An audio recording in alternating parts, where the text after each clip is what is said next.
नमस्ते। आइए द 2 मई 2026 के करंट अफेयर्स वीडियो की शुरुआत करते हैं। पहला प्रश्न, भारतीय संरक्षणवादी परवीन शेख को हाल ही में किस जीव के संरक्षण के लिए प्रतिष्ठित व्हिटली अवार्ड 2026 से सम्मानित किया गया है? सही उत्तर है भारतीय स्किमर। उन्हें ये सम्मान चंबल नदी के किनारे भारतीय स्किमर के संरक्षण के प्रयासों के लिए दिया गया है, जिसे ग्रीन ऑस्कर भी कहा जाता है।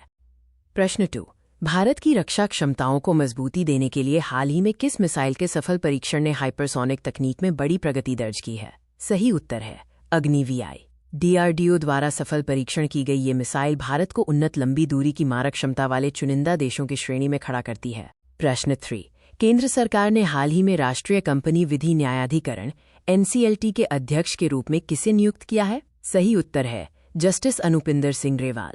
उनकी नियुक्ति कॉर्पोरेट विवादों और दिवाला मामलों के समाधान में तेजी लाने में सहायक होगी। प्रश्न 4, तटीय निगरानी को सुदृढ़ करने के लिए हाल ही में पुडुचेरी के किस क्षेत्र में हाई फ्रीक्वेंसी HF रडार प्रणाली स्थापित की जा रही है? सही उत्तर है कराईकल।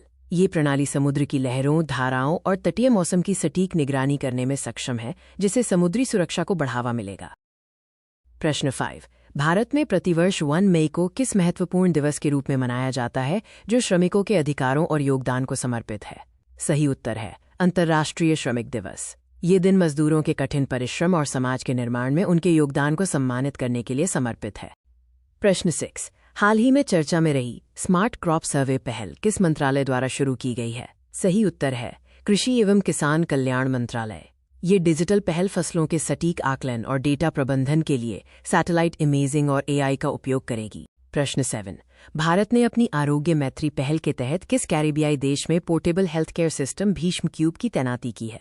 सही उत्तर है जमैका। ये उन्नत सिस्टम आपदा प्रभावित क्षेत्रों में त्वरित चिकित्सा सहायता प्रदान करने के लिए डिजाइन किया गया है। प्रश्न 8, निसार सैटेलाइट मिशन द्वारा हाल ही में जारी आंकड़ों के अनुसार किस शहर में तेजी से भूमि धंसाव का खतरा देखा गया है? सही उत्तर है मैक्सिको सिटी।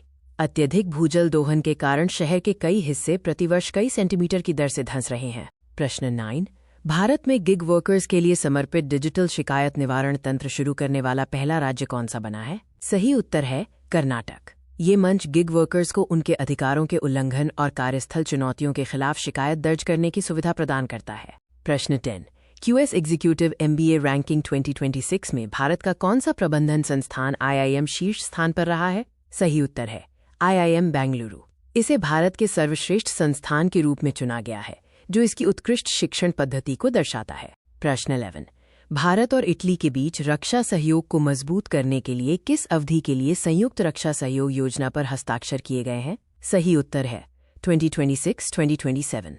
इस योजना के तहत उन्नत सैन्य तकनीक साझा करने और रक्षा विनिर्माण में औद्योगिक साझेदारी बढ़ाने पर सहमति हुई है। प्रश्न 12, तेलंगाना सरकार ने हाल ही में किस वरिष्ठ नेता को प्रशासन और नीतिगत मामलों के लिए अपना विशेष सलाहकार नियुक्त किया है? सही उत्तर है V. हनुमंतराव। ये नियुक्ति सरकार को सार्वजनिक कल्याण योजनाओं के प्रभावी कार्यान्वयन में मदद करेगी। इस वीडियो को देखने के लिए धन्यवाद। फिर मिलेंगे अगले वीडियो में। तब तक अपने चैनल एग्जाम एक्सप्रेस को लाइक, कमेंट और सब्सक्राइब करना न भूलें।